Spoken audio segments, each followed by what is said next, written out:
Mama yake mzazi na Afrey Polepole ambaye inajulikana kwamba Afrey Polepole amepotea kwa siku 92 mpaka hii leo bado hajafahamika ni wapi ambapo alikopelekwa. Sasa mama yake na Afrey Polepole ameongea maneno mazito na makali kweli kuhusiana na tukio la mwanae. Unaona bwana, katika vitu ambavyo vimeendelea kuzungumzwa zaidi katika mitandao ya kijamii ni kuhusiana na jinsi ambavyo mama huyu alivyoongea kwa masikitiko makubwa na kwa maumivu makali kuhusiana na jinsi ambavyo mwanae alivyokuwa akimlea na kuishi katika maisha ya upendo, furaha, na hasa ukiangalia mama yake alikuwa akimtegemea sana Afrey Polepole katika mahitaji mbalimbali, mahitaji ya chakula, mahitaji mengine yote ya msingi alikuwa akimtegemea Afrey Polepole. Mama yake na Afrey Polepole ameyazungumza hayo kwa masikitiko makubwa sana, na ameyasema hayo wakati baada ya kuwa tayari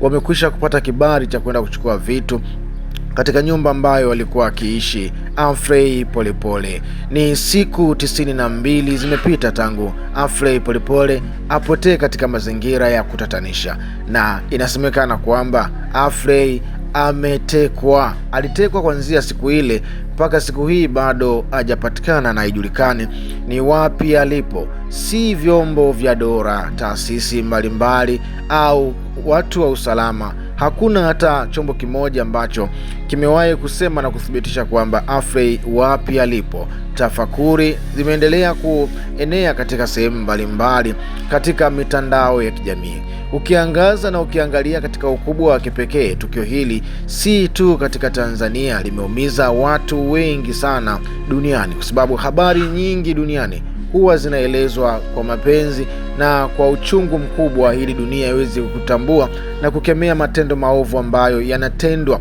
haijalishi ni nani, ili mradi tu kama mtu akiwa anatenda matendo mabaya, basi hayo matendo yaweze kukemewa kwa ukubwa zaidi. Mama yake na Afrey Polepole amesema, na hapa ninamnukuu, kwamba yeye ndiye alikuwa akimtegemea mwanaye, yeye ndiye alikuwa kila kitu katika maisha yake, na amepotea katika mazingira hayo. Aliyemteka mtoto wake basi mara moja aweze kumrejesha akiwa mzima kabisa kwa afya njema, na yeyote aliyeshiriki kuugusa mwili wa mtoto huyu ambaye ni mtoto wake na mama Afrey Polepole, amesema yeyote aliyeshiriki kuugusa mwili wa mwanaye kwa njia moja, kwa fursa moja, kwa namna moja ama nyingine, basi hatokuwa salama na yeye pia atakufa. Ni maneno mengi ambayo ameyaeleza. Tukianza kuyachambua maneno hayo, ni kweli yamebeba hisia mseto, na hiyo inaonyesha ni jinsi gani ambavyo mama huyu alionyesha jitihada katika kumtafuta mwanaye, kama jinsi ilivyo siku zote.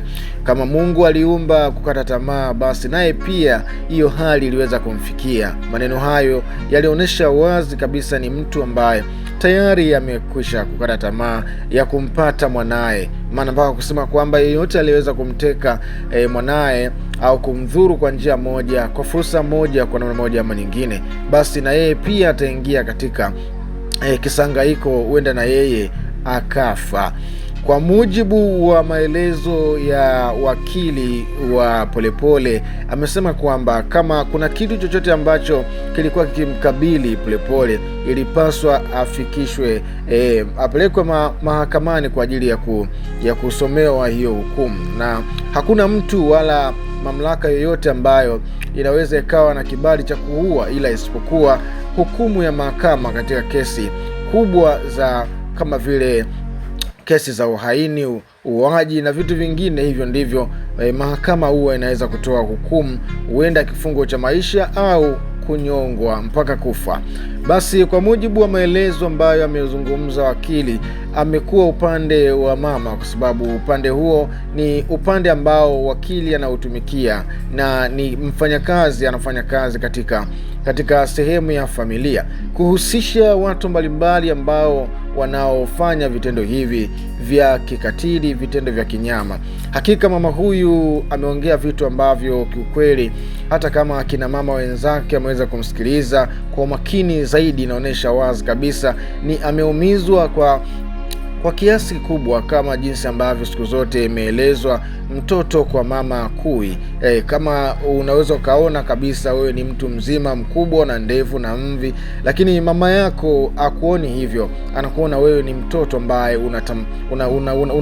unakuwa mdogo kila itwayo leo, japokuwa watu wengine unakuwa kila itwayo leo. Hivyo basi kupitia maelezo ambayo mama huyu ameyazungumza, kiukweli ametia huruma na huzuni imeweza kutanda katika mioyo ya watu wengi ambao wameweza kumsikiliza mama huyu wakati wakihamisha vyombo au vitu vya Afrey Polepole nyumbani, kwa sababu iliyoelezwa kwamba ule mkataba ambao aliokuwa amepanga pale ulikuwa umefika mwisho. Hivyo basi kama mkataba umefika mwisho, hakuna njia wala fursa yoyote ile ya kuendelea kuweka vitu ndani, kwa sababu mwenye nyumba anahitaji kodi na familia imesema kwamba haina uwezo wa kuweza kutoa kodi. Matukio ambayo wameyakuta mule ndani ambayo yalipelekea mama huyu kuongea maneno mazito ndani ya chumba. Wamekuta damu nzito iliyogandamana, lakini pia kuna vitu ambavyo haviko sawa ndani ya nyumba, wakati ambao askari wamekwenda kufanya upelelezi katika nyumba ya Afrey Polepole.